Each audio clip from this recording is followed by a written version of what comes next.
welcome to Talkumentary. Yeah, a show where we watch documentaries and get together and talk about them. Can I hear you? Amen. Amen. Amen. Amen. All right. Holy, holy, holy. Good morning, Matt. Lord God Hi, Jeff. Almighty. Thanks for letting me come out here. Of course. Morning, Jess. Good morning. Thank you for inviting me. Talkumentary. Holy, Welcome, holy, everyone, holy. to Talkumentary. What's going on, friends? My name is Jeff, and this is our show. Today, I am joined by the lovely, buttery voice of King James himself. What's up, James? What's going on? Thanks for playing the preacher man today. Yeah. Yeah. Also joined by Mr. Matt. What's up, buddy? Hello, sir. And we have a very special guest with us today. Matt's lovely bride, Jessica. Well, hello. Hello, my friend. Hey. Hey, girl. Hey, what's your number? We've all come down to the Talkumentary Den today to discuss a somewhat depressing, but very, pretty much, I thought it was a pretty well-made 90-minute documentary called The Overnighters. It's a very broken world. Everybody's broken. The hard part is that, broken people need love. People with 10 felonies is getting $100,000 a year. So I got a pretty good criminal history. I can't afford to live. I'm just at the end of my rope. Everyone deserves a chance. This is America. That's what this country was founded on, It's a hard time.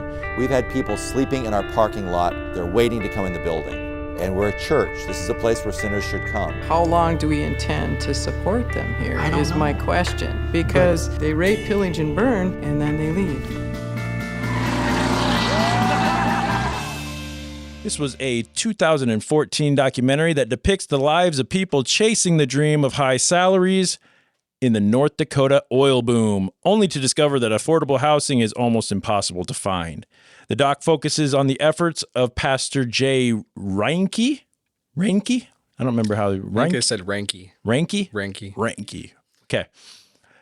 This pastor allowed over 1,000 different people to stay at his church over a period of about 2 years. What did you guys think overall? What was just overall thought? Overall thought, Yeah. it kind of made me mad a little bit in some instances. Did it? I'm interested to get into that there, Matt. It did kind of make me mad a little bit. Okay. Yeah.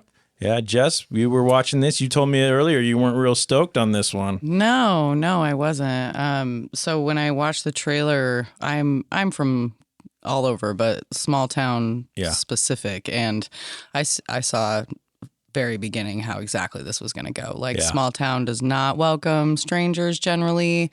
And we do. Then when you talk about, do we? Welcome, strangers. Well, I suppose we do. I thought Down you meant here we our metropolitan area. No, we don't.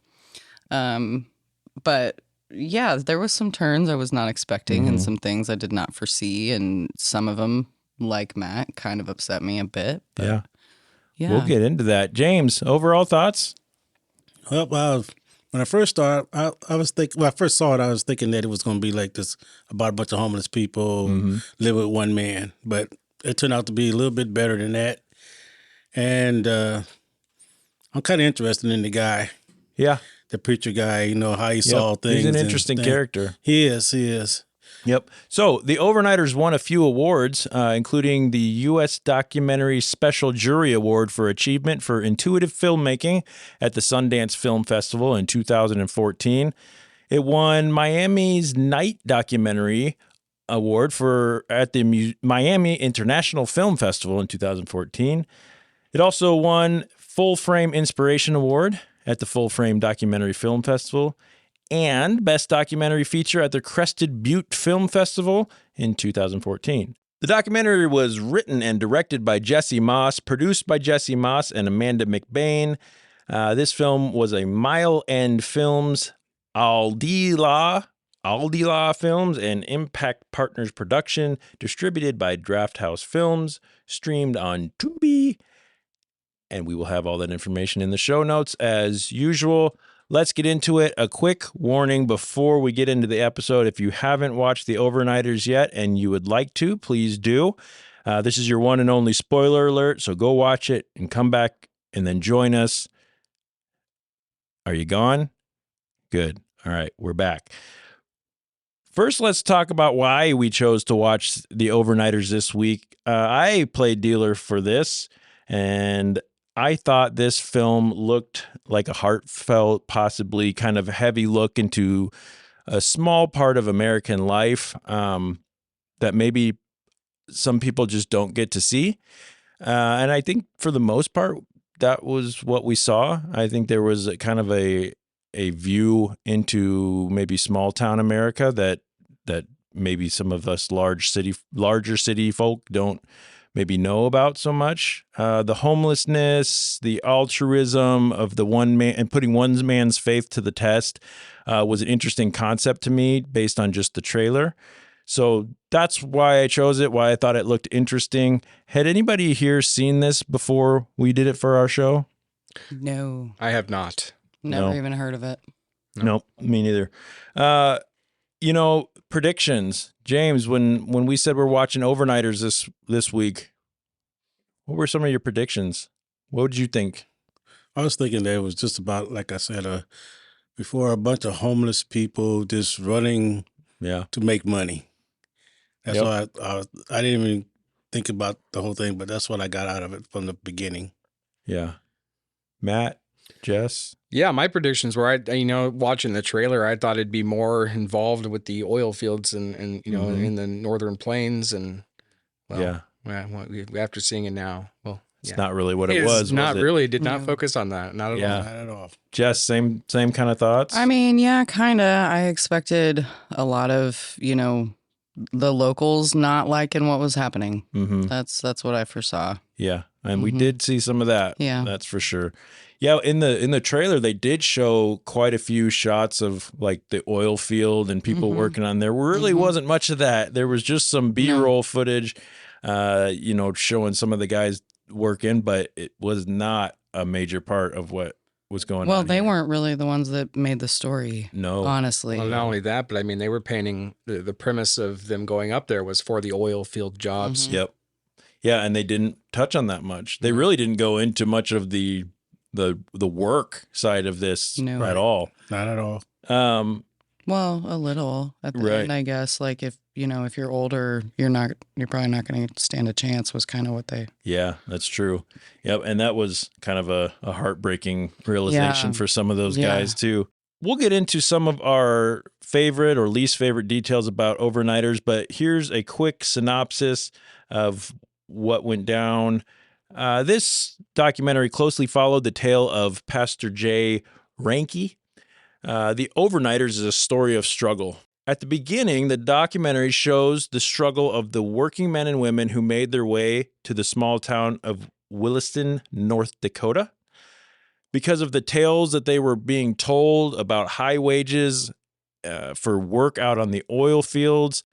Unfortunately, even if the people found work, which was kind of interesting to me that they didn't really talk much about the people that were working and the people that weren't working and why they were needing to do what they had to do in this documentary. But they ended up having a harder time finding somewhere to live, which was, I don't think anybody saw that coming when they were on their way to North Dakota. So enter Pastor Ranke. He decided to open the doors of his church and start a ministry that allows these workers to stay on the floor of the church or in the parking lot until they were able to find their own places to stay. If they weren't on the floors, like I said, they were sleeping in cars in the parking lot, and these people became known as the Overnighters.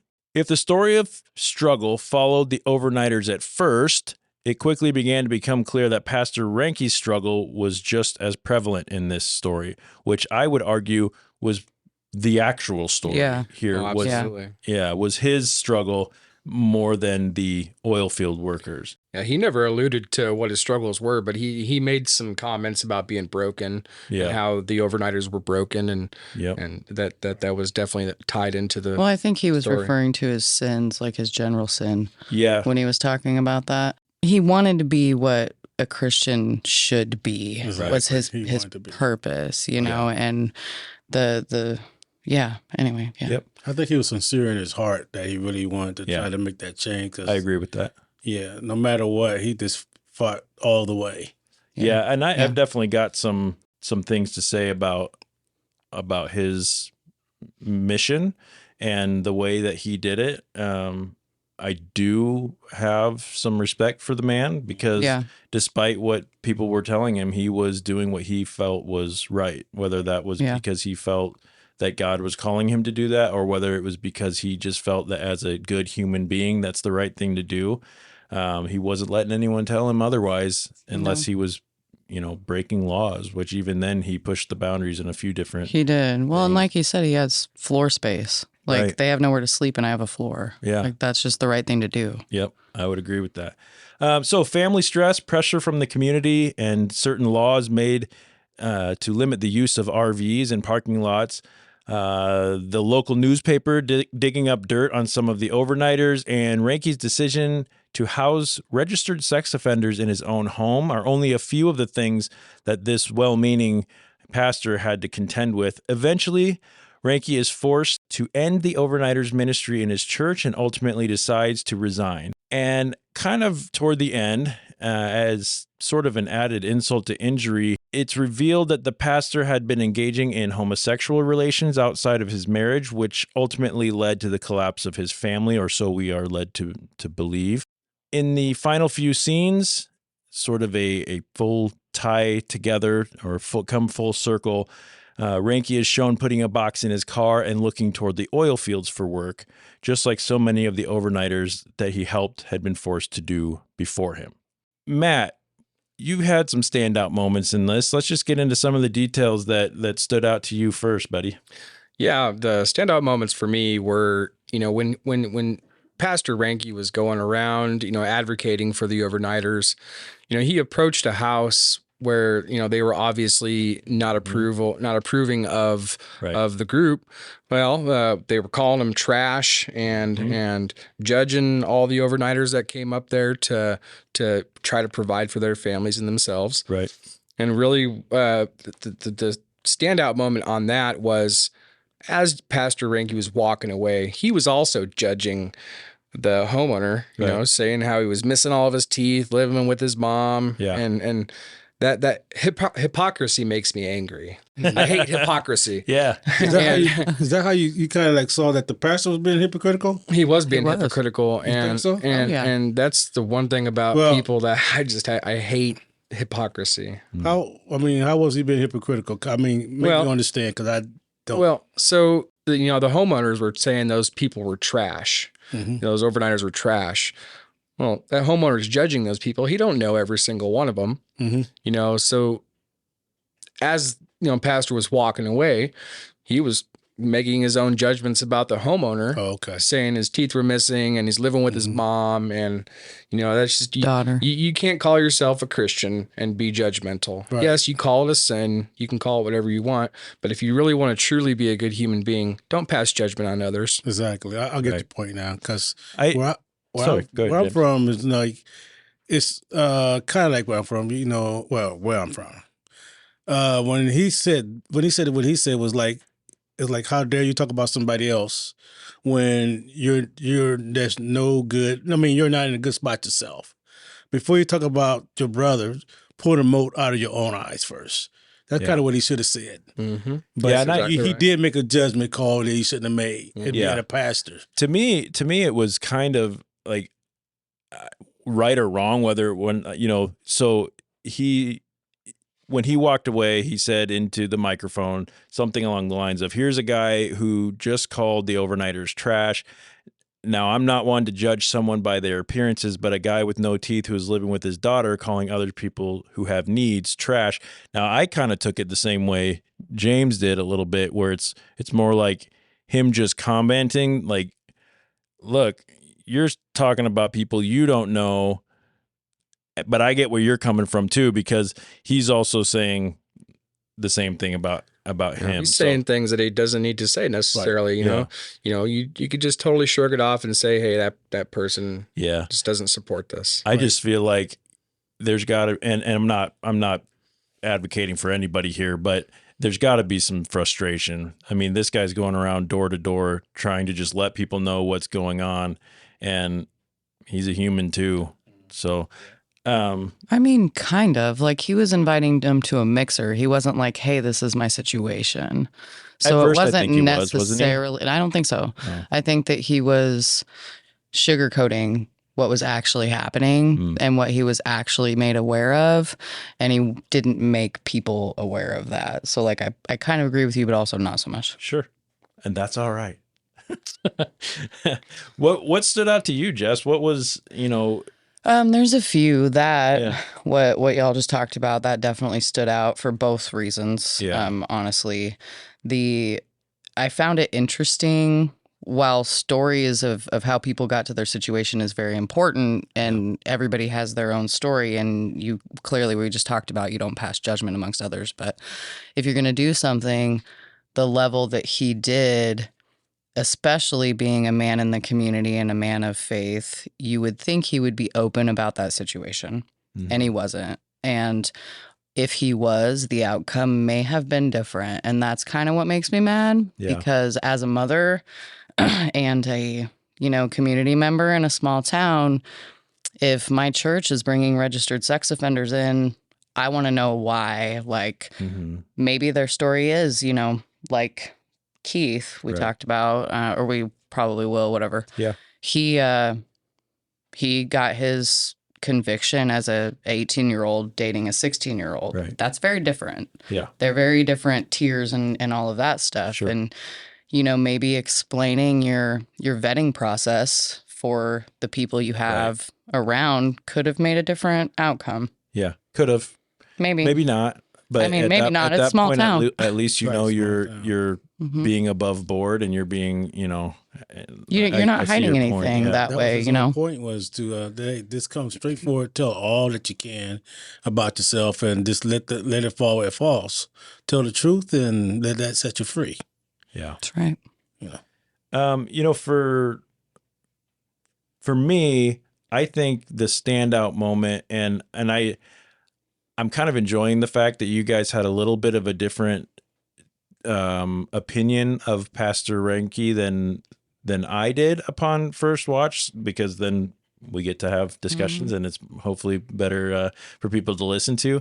But the first thing that stood out to me was, for the majority of the film, just his attitude, because to me, we've talked about in previous Talkumentary episodes, my, being raised in the church and not having the faith that I was raised with now. But to me, he didn't let the stresses of what was going on keep him from doing what he felt was the right thing to do. And most of the time, with the exception of a few times, he was doing it with a smile, with as much joy as he could muster up, which, being looked to as a leader in the community, whether it's in the church or, otherwise, that is kind of his, it's what you sort of would want to see, I think, from your pastor. You want to see him leading, and despite what the struggles are, standing for what's right, what you believe to be right or what the church believes to be right. So to me, putting stress on his family, the congregation questioning him, all the while, he can't believe, and I was of a similar mind, that anybody thinks that giving someone a safe place to sleep was ever viewed as controversial. And I get it, depending on the people that, you're bringing in and all that. But to him, it was more of a, WWJD moment where I've got four walls and a roof. Why wouldn't I open that up? Right. And he did have some rules. He had some things. He had some suggestions. He helped people when he could. Was he perfect? Nah. No. He believed in second chances. Yeah, for sure. Yeah. And just, after finding, out his struggles, at least the way the documentary ended, I guess he probably was hoping that he would get second chances too, which we don't know if he did. I can speak a little more to that. There is an existing 30-minute 6-month follow-up on that I found today. Really? That I did watch today. So interesting. Yeah, I would have shared it, but we were crunch time. So no, yeah, great. Yeah, I'm excited to hear kind of what that looked like. James, talk about something that stood out to you, sir. So I think there's a lot of things, but the thing that got me was I don't think this pastor could see past his want to help. Yeah. I'm saying this because the guy that came in was talking all this, the Lord led me, Holy Ghost, this and that, and all this stuff he was talking. As soon as I heard this guy talk, I'm like, look at this fool. This guy is just throwing up a bunch of baloney in front of the pastor, tell him what he wanted to hear about the ghosts and all that stuff. And then here he is. I know a liar when I see him because I deal with a lot of crackheads when I was living in my area. And I knew it was a big lie. And then he had to go through bar to bar to find this guy. There were some pretty sketchy people that were obviously, not telling the whole story. Yeah, that's true. That's not at all. And this crusade that was blinding him to the truth. That's what I right. see. But my rebuttal to that would be, as a pastor, as a leader of the faith, it's not your job to decide whether they're lying to you about their faith or not. It's your job to lead in the faith. Right. But so if he had said, you know what, I think you're full of shit, and he turned him away, that would have been an incorrect thing. His job is to say, I'm hearing you, we're all broken, and you're safe here. That's the truth. I think he did say that. Exactly. Yeah, that's exactly what he said. But I'm saying that's what the part that blinded him. Because see, as I watched this, I said to him, what is this guy really trying to do? He's not bringing anybody. He's not trying to bring people to God. He's not trying to save souls. He's just saying, I'm Christian, and I'm showing you that I'm God. He required them to attend the church services. Just do that, though. I mean, that's just that, Well, he required them to help around doing whatever they were. And to attend the church services in order to stay there. Yeah, he required them to do all the things that his crusade himself would do. So they were like little mini-me's. But what would you have said? But you just said that he wasn't trying to turn people to God. He was instead just trying to make himself feel better. He was trying to make. To me, he was trying to make people become him. Like I can't really try to get to the point of what I'm out to help people, and I need you guys to be okay to help people and act that way. And you think that's wrong? No, it's cool, but as a pastor, our goal is to save souls. Come to Christ. Come to God. This is how God lives. This is the way God does. And how would you suggest that he should have done that? First of all, he should have shared the gospel with people. So going to church with them and listening to him preach, which is what he did. I think he did more of like, these are my rules. This is what I want you to do.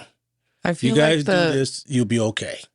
I feel like the couple people that left kind of show what you're trying to say. Like when they had that conversation with that guy in the restaurant and he's like, I told you need to be doing it this way and you're not listening to what I'm saying. And the guy's like, you have unrealistic expectations. Like, this is just, I can't live my life that way. Right. I think that's what you're referring to. Maybe I'm wrong, but. That's close enough to what I'm saying, Because when you go for Christ, you go for Christ. It's not about the money you make. It's not about what you're going to do. You're heading for Christ. And then Christ is supposed to change you on the inside. And therefore, you'll live that new life, that new way. That's the whole thing of being saved, But this documentary is more of, I'm going to help these people. I'm going to do this and that. And I can't see another way. And that's that, So you think this was more about his desire to help people and less about trying to lead people to a faith? Right. Okay.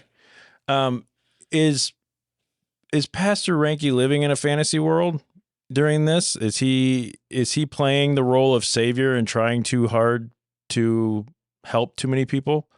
Or is he doing exactly what he should be doing as a spiritual leader, I guess, in the community? What do you guys think? No wrong answers, just opinions. I think he was doing, the right thing. I just think his execution was a little off. Yeah. I think that he could have handled it in a way that is, more accepting to the community, maybe more inducive of a good environment for the people that were sleeping on the floor. Because you come to find out later that they didn't meet fire code.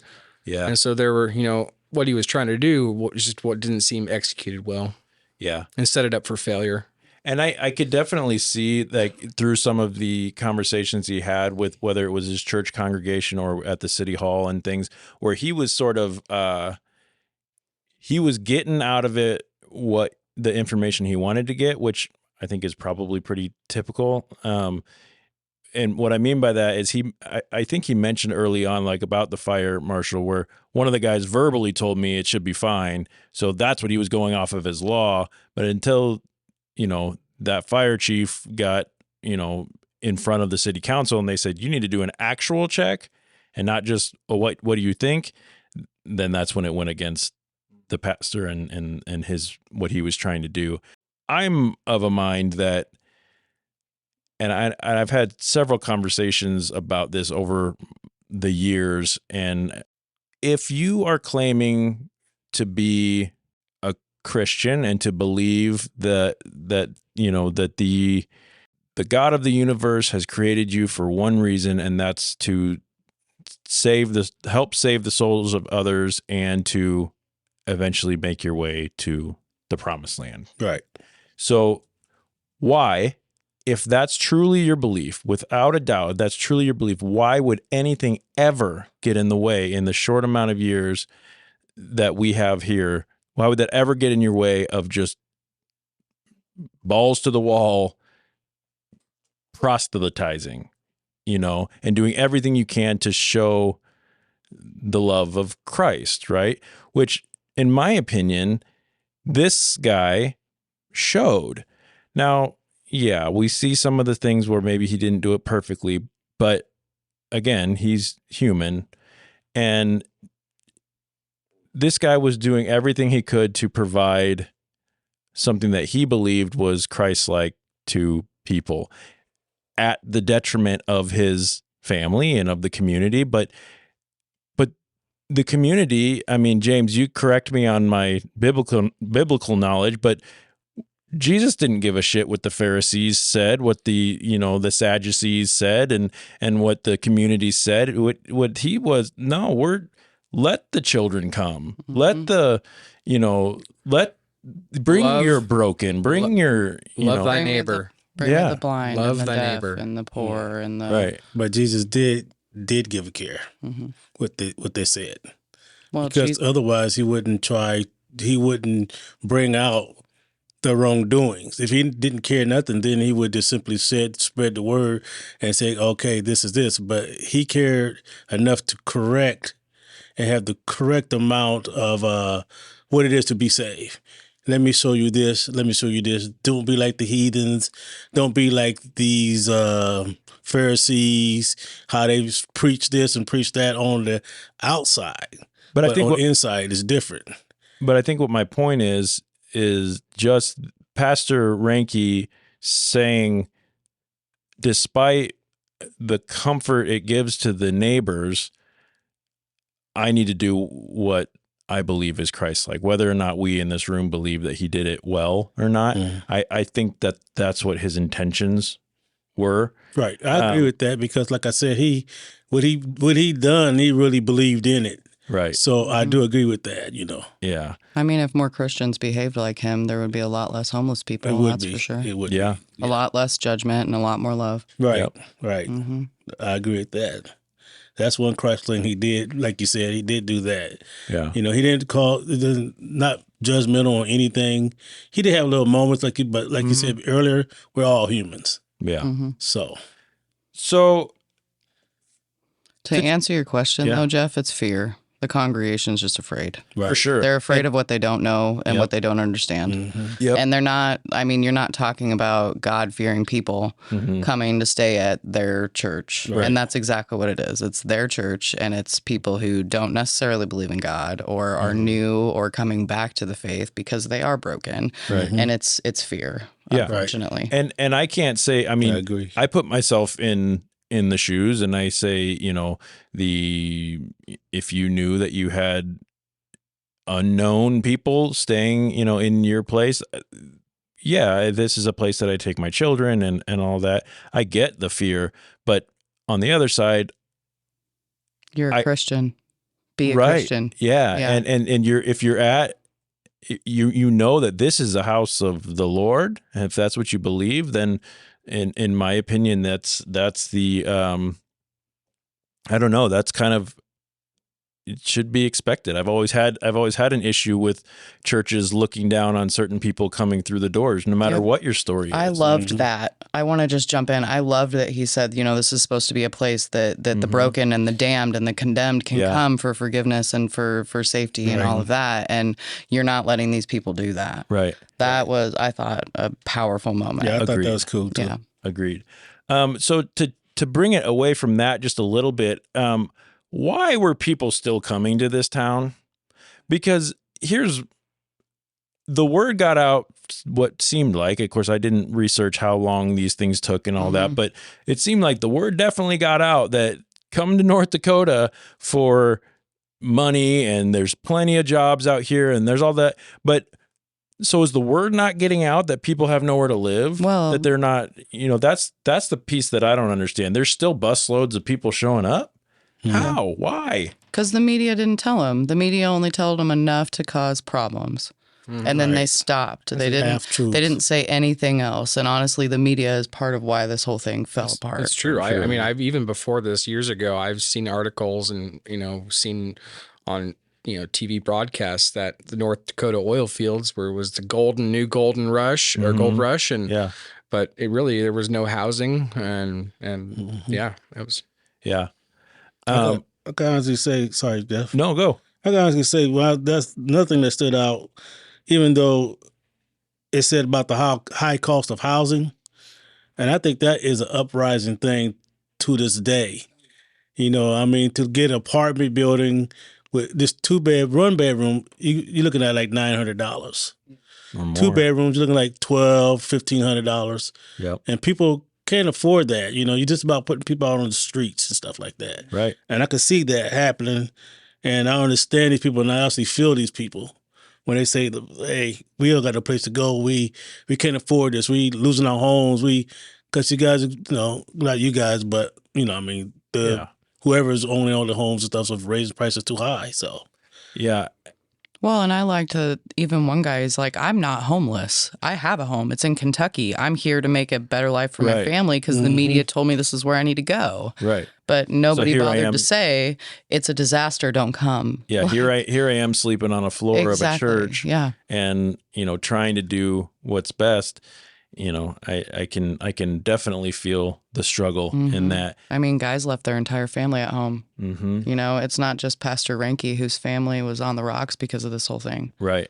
At one point in the doc, some of the guys kind of start to lose hope. Some consider and others do go back home. Maybe this is just, you know, my privilege talking a little bit, or maybe it's where I'm from or something like that. Isn't there a whole country worth of jobs and things that people can do? Because I'm sitting here like listening to some of the stories of these guys getting so upset about this. And I really think that the documentary didn't do a very good job of going into who was actually employed, who was still looking for work, who had a home to go back to, that sort of thing. And I don't know how they would have done that better, but I felt like, you know, why do people need to be here?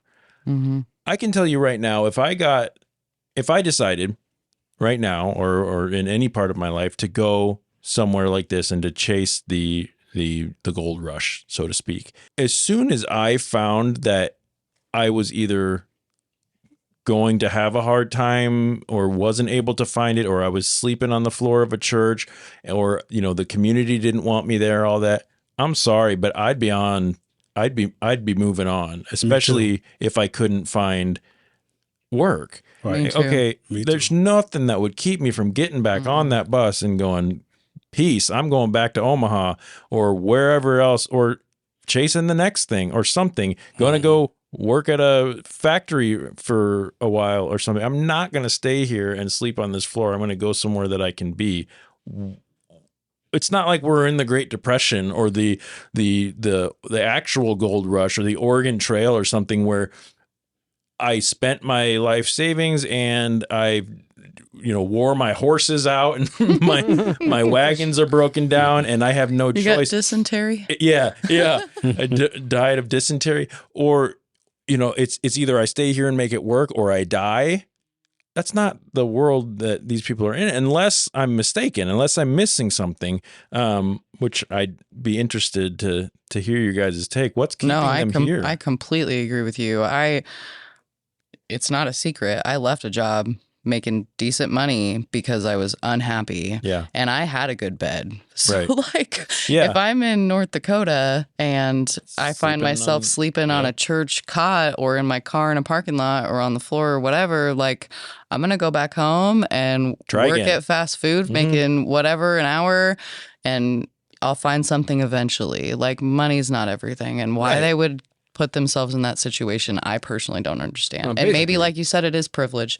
Maybe it is a privilege thing. Based on a couple of people's stories, it sounds like a lot of them were there because they felt desperate in their struggles with drugs and alcohol. And, you know, when a person's desperate like that, they'll do just about anything. They'll move to wherever they feel at the time is going to be a good choice to their family, especially if they're sober enough to make that decision. It's true. Yeah, that's a good point. That doesn't really come out until later, though.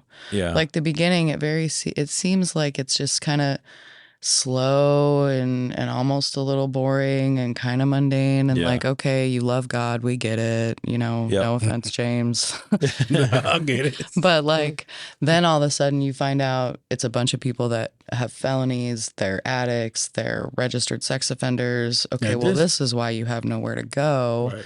But why chase a dream that big where you have no net? Like, I don't get that. Yeah. And I think, Matt, I think you maybe hit it right on the head with the desperation. Maybe some of these people were more, you know, the one guy who said, I don't really need to be here. I'm just here because I was told, like, you know, maybe he was the minority when everyone else is like, it's this or I'm in a gutter somewhere. And, you know, I don't know what else to do, and maybe they can't afford the bus trip to back home, or they don't have home, or something like that.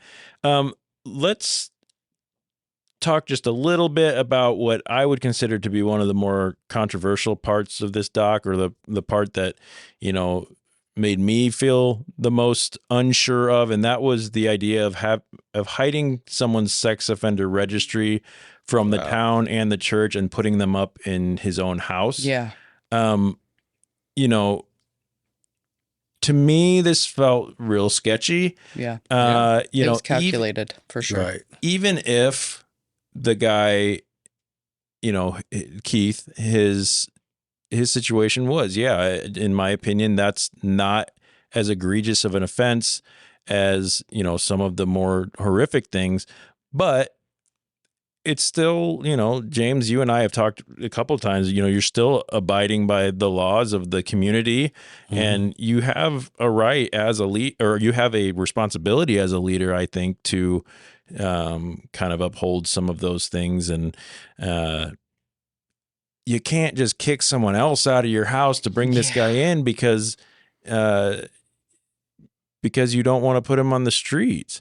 And you know, I feel bad for Keith because he is dealing with something, and I do, you know, to a certain extent believe in rehabilitation, no matter how egregious, you know, but there is things that you're going to be, that's going to be difficult no matter what. And, you know, the guy, Alan, that, toward the end, he was the kind of the right-hand guy of Pastor Ranke, and it turned out that he was hiding a sex offender registry from back in '86. And, he says... well, was he hiding it or was the pastor hiding it? I was kind of confused about that because it seemed like the pastor knew. No, he didn't. That was why he got kicked out, I think, was because... the newspaper had done a bunch of research on him, and they discovered I thought that it was because of the media he got kicked out, not the pastor. Well, the media discovered it, then they brought it up. And the pastor said, "How could you? Because there's no way I would have let you be in charge." That. Yeah, and they don't state what he did or what the charge was, but he does make a statement that kind of hit me that was something along the lines of, it doesn't matter how good you are if you did something bad at any point in your life. It follows you, and that's all that follows you. You're not good. I'm sorry. It follows you, and that is all that follows you, not the good things. It's sad. It's such a judgment. So in my opinion, depending on what the situation was, I don't know his specific situation, but yeah, some of those things probably should, for the good of the community, follow you. But it's also really sad in all things. If you get hit with a felony or something like that, that's what people see, unfortunately. And I'm a believer, at least to a certain extent, in rehabilitation, and that people can go back to a more for the sake of the documentary, the righteous path, and to be a good upstanding citizen. And it's not the sins of your past do not necessarily dictate your future, but in the same breath, which I normally walk the fence on things, the sins of your past, unfortunately, are going to be taken into account, and you do have to be held responsible for certain things too. Thoughts on any of that, guys? Well, I think that my ideology applies to this whole documentary anyways, because, Pastor Rankin's past, his caught up to him, and it affected him on the regular. He always mentioned how he's broken. Mm-hmm. And, I think that ultimately led up to him executing this poorly, and that was just, it's something that affected him throughout his life, and that is what made dealing with the rest of it a struggle for him. Yeah. Right. I found it. Didn't you find it kind of weird? I don't know about anybody else, but when he was confronted by the reporter about the sexual things and scandals and all that, how he just ran. He did run because he didn't want to face it. Right. That's the point where I thought, hold on, wait just a minute. He should have just dealt with that right then and there instead of just running, and just made yourself seem like you just straight guilty. You're even more guilty, even more, But there was no way for him to, and I think he knew it. There's no way for me to combat this accusation without straight up admitting, I knew that there was this guy. Not only did I not tell the church and the community, but I let him stay in my house. Mm-hmm. And what does that say to me in this small town? It's one thing in a big metropolitan area, and we've all heard the things about Catholic priests getting moved to other churches after accusations and things like that, is, personally, I think that's pretty damn disgusting. But, it's not like that in a small town. It's once your reputation's tarnished, and you guys are, Matt and Jess are from smaller or lived in smaller towns, and, everyone knows everyone and knows their business. And your business, yeah. Yeah, and your reputation, once it gets tarnished, you might as well kick rocks. Yeah, and I think that's part of the whole thing. Like, you're taught at a very young age, your actions have consequences. Mm-hmm. And yes, I understand not everybody has parents to teach you that, but there's teachers, coaches, various individuals in your life, or just actions that teach you your actions have consequences. Mm-hmm. So to say like you do one bad thing and it follows you forever, well, yeah, that's your consequence. It was a really bad thing. Like, we're not talking, you took a piece of candy from the store, like it's a big thing. It will follow you for a long time, But then when you talk about small towns and how that has a stamp, like, the second you don't just come open about something this big and this controversial, it looks sketchy, like James says, and it looks like you're hiding something. Yeah. And then you move someone into your house without saying anything. And I don't know about you guys, but not all of his kids looked comfortable with that situation. No, I Not thought the at same all. thing. Neither did his wife. No, and I'm going to she just say held back. I'm going to say what a good Christian wife should say. I'm going to act how That's the exactly what that pastor's was. kid is supposed to act. I can't say no. I'm not comfortable with this. Not in front of this camera and in front of my dad over there who's looking at me with his weird glasses and his butt chin. Yeah, but He said he broke his own rule, which was come straight forward. Yep. Yeah. He broke his own rule right there. Absolutely. Be honest. He did not know how to be honest, which leads me to believe, are you ashamed of what you're doing? Because if you're not ashamed of what you're doing, why not just be open with it? Hey, community, hey, congregation, this is my plan. This is why I want to do it. This is, the vetting process or whatever. These are the kind of people that are going to be here. Let's talk about it. Instead, he waited till everyone was asleep, met in a dark hallway to have a secret conversation about not releasing the information that you later find out he kicked someone out of his house for. Right. That's sketchy. You're fucking up, bro. That's not.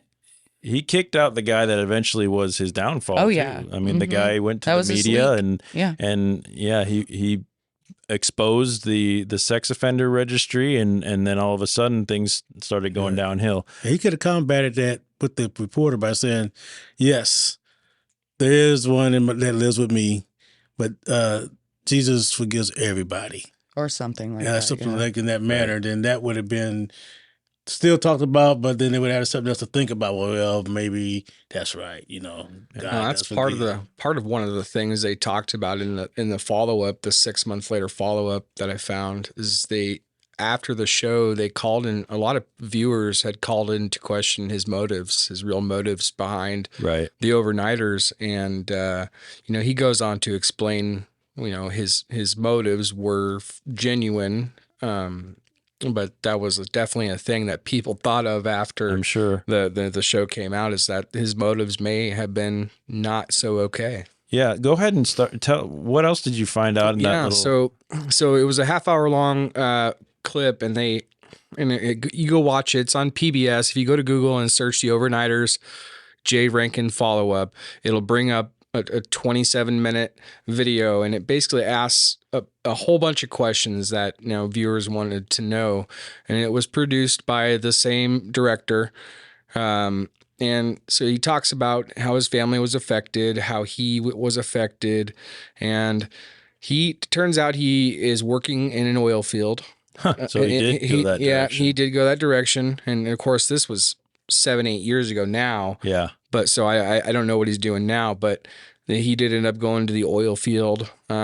His family stayed together.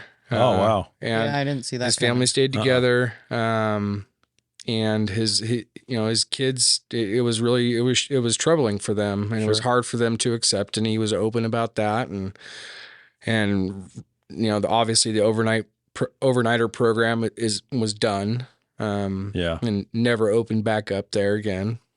So it was sketchy, and he doesn't know how to go on and live his life now, because what he was expecting to do is not what he's doing now. Yeah, it'd be hard at any age, especially at a and that's what he said too. He's advanced age. And as a figure in the community, everybody's watching you. What is he going to do, especially in a small town? That's what he said. He said his life was guiding people, and that's what he felt he was supposed to do. And then he's working in the pipeline. He said he's not happy with that, and because that's not what he felt like his mission was. Yeah. Can we change it up just a little bit and talk about the poor seagull in this?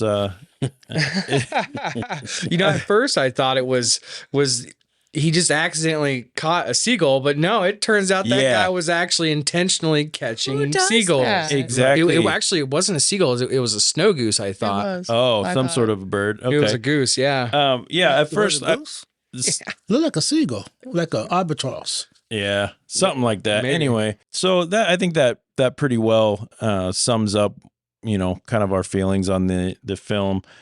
So credits roll at the end, and what are we feeling?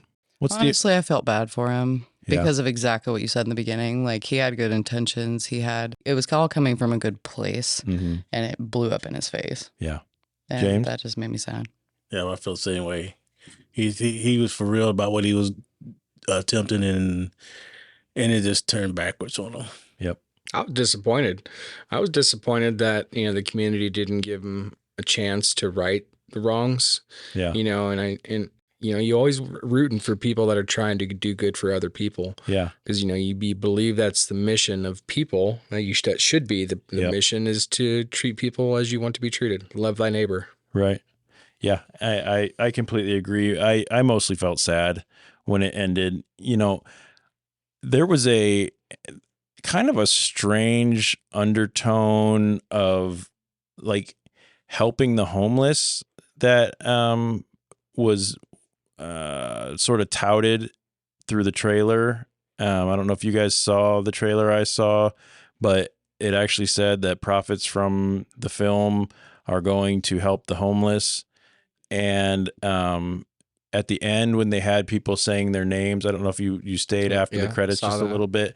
They had some of the people saying their names and all that. It felt to me like maybe the filmmaker was attempting to do a documentary like about homelessness or that sort of thing, and that's not what it turned into. It morphed, which I think is probably kind of part of the, I don't know if it's fun or part of the risk in making documentaries, is when you go out there and you're doing real unscripted stories, sometimes it turns into something that you didn't expect it to be, which is kind of fun. But I thought that was kind of interesting. I was hoping for more of an update about some of the overnighters that were featured in the film. I think that was a huge part that should have been left out. But, seeing the direction that the show took, not surprised that was left out. And they talk about that in the follow-up too, is they had to go back and decide what was to be shown. And well, since everything turned so dark and not the way they had it intended when they started filming, some things end up on the cutting room floor, right? Yeah. Mm-hmm. No happy ending here, unfortunately. And I'm actually, your ending with the follow-up doc was at least a little bit of an uplift, because at least his family's still together. And I, with my more of a kind of, I don't know if you want to say open mind feel, but my thing is, is this man being true to himself? If he's having, homosexual feelings and things like that, if that's who he is and how he would be happy, is he suppressing that? But that goes back to our document. Please check out Talkumentary's Pray Away episode from a couple of weeks ago and hear more of our thoughts on that. But that was my kind of thought. But it was a compelling story. I mean, even though it raised some emotions that maybe weren't fun, I didn't think it was a compelling story. He talks about his public confession as well, and how that deeply affected his family. In the end, he said that he prayed for his sins of gayness. Really? Yeah. Pray it away. He really did. He says that in the end, and then, that kind of contributed to my anger a little bit. Yeah. Yep. That's not a surprise to me, but it is sad. Okay, so let's talk about rankings. I think that brings us to a good point where we can talk about rankings. So we need to rate this documentary with an official documentary rating. Each crew member scores a documentary with a scale of 1 to 10 items, with 1 being an absolute piece of garbage and 10 being on par with the best documentary you've ever seen. The item that we chose for this week is Holy, Holy, Holies. Lord God Almighty. Okay. Holy, Holy, Holies as our rating item. I will start since this was my pick. I gave this a 6. 6 Holy, Holy, Holies. I think it was fairly well made. I liked the emotion in it. I was hoping for a happy ending, so it falls just above midpoint for me. Matt, what'd you think, man? I gave it a 3 because, I didn't really quite meet my expectations of what I thought it was going to be. I thought the message was going to be in the beginning about love thy neighbor, but it really ended up being, bash the guys trying to do better. Okay. And that's exactly what I thought. So I gave the show a 3. Okay. Jess, your first documentary rating. I'm going to give it 5 holies. Okay. Holy, however that goes. Holy. It's pretty holy. It's pretty holy, which is interesting because there's a lot of holes in this, like RV bans that are unnecessary and all of the twists in it that come later. It was better than I thought it would be, honestly, originally. Although it's pretty much exactly what I expected it to be, minus the darkness, I guess. Thank you for being here, Jess. Yeah, thanks for inviting me, guys. It's fun. I liked it. James. I gave it 4 holies.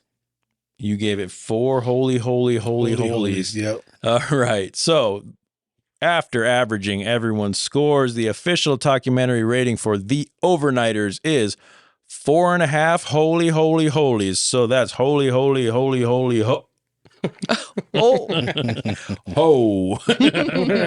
I want to thank my friends, my comrades, my amigos, my friendes, for coming and hanging out with us this week and diving into yet another documentary. As always, I love hanging out with you guys. Jess, it was wonderful to see you tonight. I would let any of you sleep on that futon or my floor or anything like that if you were in need. So, same. Yeah, our house is open, and I promise I won't wake you up singing church hymns. Oh, you said your house is open, huh? Yeah. Let's talk about next week's episode. For next week, the crew will be putting on our sweaters and changing our shoes and watching little trains with creepy puppets all around us while we enter the neighborhood of make-believe in the 2018 documentary about the beloved Mr. Rogers titled Won't You Be My Neighbor? Has anyone seen that one? I haven't seen it. No, I haven't Me either. neither. But that is interesting. It looks good, though. There's no way this isn't going to be anything but lovely, right? Oh, yeah. I mean, how could it not? Maybe. We're due for Mr. Rogers is one of the good A ones. multi-generational icon. Yeah, how could he any worse? Yeah. Everyone, all of our listeners, please go out and check out the documentary Won't You Be My Neighbor before next week's episode. It can be streamed on Netflix. So next week, James and I are going to put our feet in a cool pool of water and cool off in our kiddie pool with the rest of our best friends, one documentary at a time. Go out and rate and review Talkumentary. If you like what you hear, give us a good rating and a subscription.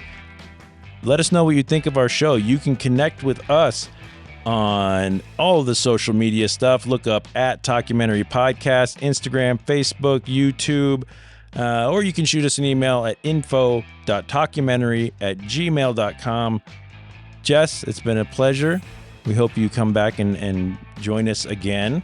I would love to. The pleasure was mine. Oh, good. Thanks. I know. It was awesome for all of us, wasn't it? Yes. You're welcome. On behalf of DJ, King James, Matt, Jess, and the entire Talkumentary family, I'm your host, Jeff Kolaski, and I want to thank you all for listening. I hope you keep your minds open and be kind to each other. And love your neighbor. And love thy neighbor Yes. as yourself.